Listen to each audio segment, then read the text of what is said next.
السلام علیکم ورحمۃ اللہ وبرکاتہ۔ سیرت النبی صلی اللہ علیہ وسلم کا جو سلسلہ چل رہا تھا اس کی اگلی نشست پیش خدمت ہے۔ اس سے پہلے ہم نے پڑھا کہ عتبہ نبی کریم صلی اللہ علیہ وسلم کے پاس گیا اور اس نے کچھ پیشکش کی تاکہ آپ صلی اللہ علیہ وسلم دعوت دین سے باز آ جائیں، لیکن جب رسول اللہ صلی اللہ علیہ وسلم نے اسے قرآن پڑھ کر سنایا تو اس نے کہا کہ وہ تو نہ شعر ہے، نہ جادو ہے، نہ کہانت ہے، بلکہ یہ کچھ اور ہی کلام ہے، اور اس کا انداز پورا تبدیل ہو چکا تھا۔ اب اس کے آگے ابو طالب بنی ہاشم اور بنی مطلب کو جمع کرتے ہیں۔ حالات کی رفتار بدل چکی تھی، گرد و پیش کے ماحول میں فرق آ چکا تھا، لیکن ابو طالب کے اندیشے برقرار تھے۔ انہیں مشرکین کی طرف سے اپنے بھتیجے کے متعلق برابر خطرہ محسوس ہو رہا تھا۔ وہ پچھلے واقعات پر برابر غور کر رہے تھے۔ مشرکین نے انہیں مقابلہ آرائی کی دھمکی دی تھی، پھر ان کے بھتیجے کو عمارہ بن ولید کے عوض حاصل کر کے قتل کرنے کے لیے سودے بازی کی کوشش بھی کی تھی۔ ابو جہل ایک بھاری پتھر لے کر ان کے بھتیجے کا سر کچلنے اٹھا تھا۔ عقبہ بن ابی معیط نے چادر لپیٹ کر گلا گھونٹنے اور مار ڈالنے کی بھی کوشش کی تھی۔ خطاب کا بیٹا تلوار لے کر ان کا کام تمام کرنے نکلا تھا۔ ابو طالب ان واقعات پر غور کرتے تو انہیں ایک ایسے سنگین خطرے کی بو محسوس ہوتی جس سے ان کا دل کانپ اٹھتا۔ انہیں یقین ہو چکا تھا کہ مشرکین ان کا عہد توڑنے اور ان کے بھتیجے کو قتل کرنے کا تہیہ کر چکے ہیں، اور ان حالات میں اگر کوئی مشرک اچانک آپ صلی اللہ علیہ وسلم پر ٹوٹ پڑا تو حمزہ رضی اللہ عنہ یا عمر رضی اللہ عنہ یا کوئی اور شخص کیا کام کر سکے گا؟ ابو طالب کے نزدیک یہ بات یقینی تھی اور بہرحال صحیح بھی تھی، کیونکہ مشرکین علانیہ رسول اللہ صلی اللہ علیہ وسلم کے قتل کا فیصلہ کر چکے تھے، اور ان کے اسی فیصلے کی طرف اللہ تعالیٰ کے اس قول میں اشارہ ہے۔ چنانچہ سورہ نمبر 43 آیت نمبر 79 میں اللہ تعالیٰ کا ارشاد ہے: ام ابرموا امرا فإنا مبرمون۔ اگر انہوں نے ایک بات کا تہیہ کر رکھا ہے تو ہم بھی تہیہ کیے ہوئے ہیں۔ اب سوال یہ تھا کہ ان حالات میں ابو طالب کو کیا کرنا چاہیے۔ انہوں نے جب دیکھا کہ قریش ہر جانب سے ان کے بھتیجے کی مخالفت پر تل پڑے ہیں تو انہوں نے اپنے جد اعلیٰ عبد مناف کے دو صاحبزادوں ہاشم اور مطلب سے وجود میں آنے والے خاندانوں کو جمع کیا اور انہیں دعوت دی کہ اب تک وہ اپنے بھتیجے کی حفاظت و حمایت کا جو کام تنہا انجام دیتے رہے ہیں، اب اسے سب مل کر انجام دیں۔ ابو طالب کی یہ بات عربی حمیت کے پیش نظر ان دونوں خاندانوں کے سارے مسلم اور کافر افراد نے قبول کی۔ البتہ صرف ابو طالب کا بھائی ابو لہب ایک ایسا فرد تھا جس نے اسے منظور نہ کیا، اور سارے خاندان اسے الگ ہو کر مشرکین قریش سے جا ملا اور ان کا ساتھ دیا۔ مکمل بائیکاٹ۔ صرف 4 ہفتے یا اس سے بھی کم مدت میں مشرکین کو 4 بڑے دھچکے لگ چکے تھے، یعنی حمزہ رضی اللہ عنہ نے اسلام قبول کر لیا تھا، پھر عمر رضی اللہ عنہ مسلمان ہو چکے تھے، پھر محمد صلی اللہ علیہ وسلم نے ان کی پیشکش یا سودے بازی کو رد کر دیا تھا، پھر قبیلہ بنی ہاشم و بنی مطلب کے سارے ہی مسلم و کافر افراد نے ایک ہو کر نبی کریم صلی اللہ علیہ وسلم کی حفاظت کا عہد و پیمان کیا۔ اس سے مشرکین چکرا گئے، اور انہیں چکرانا ہی چاہیے تھا، کیونکہ ان کی سمجھ میں آ گیا کہ اگر انہوں نے نبی کریم صلی اللہ علیہ وسلم کے قتل کا اقدام کیا تو آپ صلی اللہ علیہ وسلم کی حفاظت میں مکہ کی وادی مشرکین کے خون سے لال ہو جائے گی، بلکہ ممکن ہے کہ ان کا مکمل صفایا ہی ہو جائے۔ اس لیے انہوں نے قتل کا منصوبہ چھوڑ کر ظلم کی ایک اور راہ تجویز کی، جو ان کی اب تک کی تمام ظالمانہ کارروائیوں سے زیادہ سنگین تھی۔ اس تجویز کے مطابق مشرکین وادی محصب میں خیف بنی کنانہ کے اندر جمع ہوئے اور آپس میں بنی ہاشم اور بنی مطلب کے خلاف یہ عہد و پیمان کیا کہ نہ ان سے شادی بیاہ کریں گے، نہ خرید و فروخت کریں گے، نہ ان کے ساتھ اٹھیں گے بیٹھیں گے، نہ ان سے میل جول رکھیں گے، نہ ان کے گھروں میں جائیں گے، نہ ان سے بات چیت کریں گے، جب تک کہ وہ رسول اللہ صلی اللہ علیہ وسلم کو قتل کرنے کے لیے ان کے حوالے نہ کر دیں۔ مشرکین نے اس بائیکاٹ کی دستاویز کے طور پر ایک صحیفہ لکھا جس میں اس بات کا عہد و پیمان کیا گیا تھا کہ وہ بنی ہاشم کی طرف سے کبھی بھی کسی صلح کی پیشکش قبول نہ کریں گے، نہ ان کے ساتھ کسی طرح کی مروت برتیں گے جب تک کہ وہ رسول اللہ صلی اللہ علیہ وسلم کو قتل کرنے کے لیے مشرکین کے حوالے نہ کر دیں۔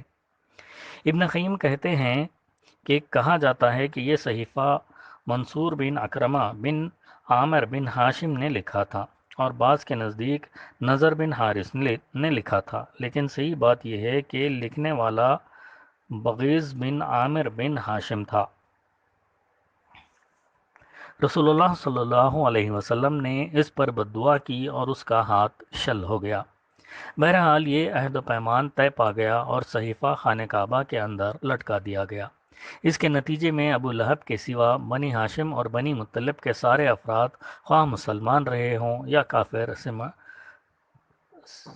سمٹا کر شعب ابی طالب میں محصور ہو گئے۔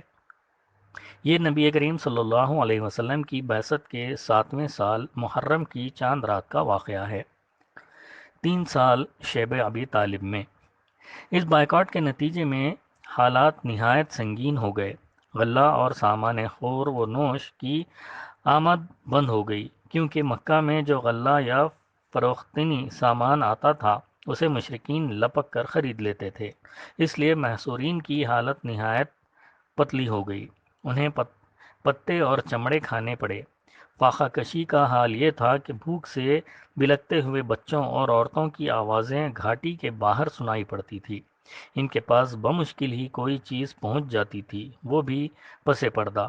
وہ لوگ حرمت والے مہینوں کے علاوہ باقی ایام میں اشیاء ضرورت کی خرید کے لیے گھاٹی سے باہر نکلتے بھی نہ تھے۔ وہ اگرچہ قافلوں سے سامان خرید سکتے تھے جو باہر سے مکہ آتے تھے، لیکن ان کے سامان کے دام بھی مکہ والے اس قدر بڑھا کر خریدنے کے لیے تیار ہو جاتے تھے کہ حصورین کے لیے کچھ خریدنا مشکل ہو جاتا تھا۔ محصورین کے لیے کچھ خریدنا مشکل ہو جاتا تھا۔ حکیم بن حزام بن خدیجہ رضی اللہ عنہ کا بھتیجا تھا، کبھی کبھی اپنی پھوپھی کے لیے گیہوں بھجوا دیتا تھا۔ ایک بار ابو جہل سے سابقہ پڑ گیا، وہ غلہ روکنے پر اڑ گیا، لیکن ابو البختر نے مداخلت کی اور اسے اپنی پھوپھی کے پاس گیہوں بھجوانے دیا۔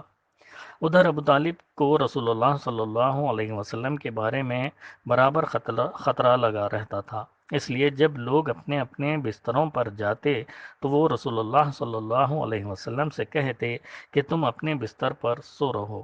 مقصد یہ ہوتا کہ اگر کوئی شخص آپ صلی اللہ علیہ وسلم کو قتل کرنے کی نیت رکھتا ہو تو دیکھ لے کہ آپ صلی اللہ علیہ وسلم کہاں سو رہے ہیں۔ پھر جب لوگ سو جاتے تو ابو طالب آپ صلی اللہ علیہ وسلم کی جگہ بدل دیتے، یعنی اپنے بیٹوں، بھائیوں یا بھتیجوں میں سے کسی کو رسول اللہ صلی اللہ علیہ وسلم کے بستر پر سلا دیتے اور رسول اللہ صلی اللہ علیہ وسلم سے کہتے کہ تم اس کے بستر پر چلے جاؤ۔ اس محصوری کے باوجود رسول اللہ صلی اللہ علیہ وسلم اور دوسرے مسلمان حج کے ایام میں باہر نکلتے تھے اور حج کے لیے آنے والوں سے مل کر انہیں اسلام کی دعوت دیتے تھے۔ اس موقع پر ابو لہب کی جو حرکت ہوا کرتی تھی اس کا ذکر پچھلے صفحات میں آ چکا ہے۔ ان حالات پر پورے 3 سال گزر گئے۔ اس کے بعد محرم 10 نبوت میں صحیفہ چاک کیے جانے اور اس ظالمانہ عہد و پیمان کو ختم کیے جانے کا واقعہ پیش آیا۔ اس کی وجہ یہ تھی کہ شروع ہی سے قریش کے کچھ لوگ اگر اس عہد و پیمان سے راضی تھے تو کچھ ناراض بھی تھے، اور انہی ناراض لوگوں نے اس صحیفے کو چاک کرنے کی تگ و دو کی۔ اس کا اصل محرک قبیلہ بنو عامر بن لوئی کا ہشام بن عمرو نامی ایک شخص تھا۔ یہ رات کی تاریکی میں چپکے چپکے شعب ابی طالب کے اندر غلہ بھیج کر بنو ہاشم کی مدد بھی کیا کرتا تھا۔ یہ زہرین ابی امیہ مخزومی کے پاس پہنچا۔ زہیر کی ماں عاتقہ عبد المطلب کی صاحبزادی یعنی ابو طالب کی بہن تھیں، اور اس سے کہا، زہیر، کیا تمہیں یہ گوارا ہے کہ تم تو مزے سے کھاؤ پیو اور تمہارے ماموں کا وہ حال ہے جسے تم جانتے ہو؟ زہیر نے کہا، افسوس، میں تنہا کیا کر سکتا ہوں؟ ہاں، اگر میرے ساتھ کوئی اور آدمی ہوتا تو میں اس صحیفے کو پھاڑنے کے لیے یقیناً اٹھ پڑتا۔ اس نے کہا، اچھا، تو ایک آدمی اور موجود ہے؟ پوچھا، کون ہے؟ کہا، میں ہوں۔ زہیر نے کہا، اچھا، تو اب تیسرا آدمی تلاش کرو۔ اس پر ہشام مطعم بن عدی کے پاس گیا اور بنو ہاشم اور بنو مطلب سے، جو کہ عبد مناف کی اولاد تھے، مطعم کے قریبی نسبی تعلق کا ذکر کر کے اسے ملامت کی کہ اس نے اس ظلم پر قریش کا ساتھ کیوں کر دیا۔ یاد رہے کہ مطعم بھی عبد مناف ہی کی نسل سے تھا۔ مطعم نے کہا، افسوس، میں تنہا کیا کر سکتا ہوں؟ ہشام نے کہا، ایک آدمی اور موجود ہے۔ مطعم نے پوچھا، کون ہے؟ ہشام نے کہا، میں۔ مطعم نے کہا، اچھا، ایک تیسرا آدمی تلاش کرو۔ ہشام نے کہا، یہ بھی کر چکا ہوں۔ پوچھا، وہ کون ہے؟ کہا، زہیر بن ابی امیہ۔ مطعم نے کہا، اچھا، تو اب چوتھا آدمی تلاش کرو۔ اس پر ہشام بن عمرو ابو البختر بن ہشام کے پاس گیا اور اس سے بھی اسی طرح کی گفتگو کی جیسے مطعم سے کی تھی۔ اس نے کہا، بھلا کوئی اس کی تائید بھی کرنے والا ہے؟ ہشام نے کہا، ہاں۔ پوچھا، کون؟ کہا، زہیر بن ابی امیہ، مطعم بن عدی اور میں۔ اس نے کہا، اچھا، تو اب پانچواں آدمی ڈھونڈو۔ اس کے لیے ہشام زمع بن اسود بن مطلب بن اسد کے پاس گیا اور اس سے گفتگو کرتے ہوئے بنو ہاشم کی قرابت اور اس کے حقوق یاد دلائے۔ اس نے کہا، بھلا جس کام کے لیے مجھے بلا رہے ہو اس سے کوئی اور بھی متفق ہے؟ ہشام نے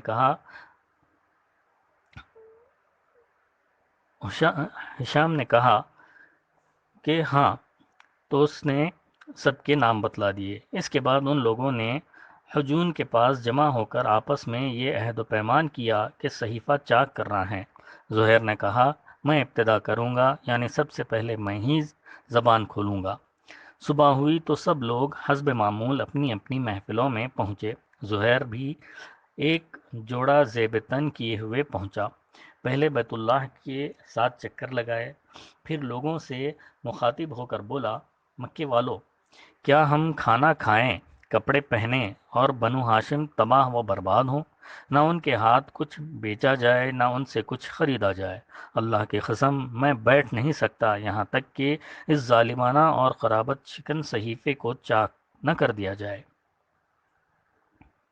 ابو جہل جو مسجد حرام کے ایک گوشے میں موجود تھا بولا، تم غلط کہتے ہو، اللہ کی قسم اسے پھاڑا نہیں جا سکتا۔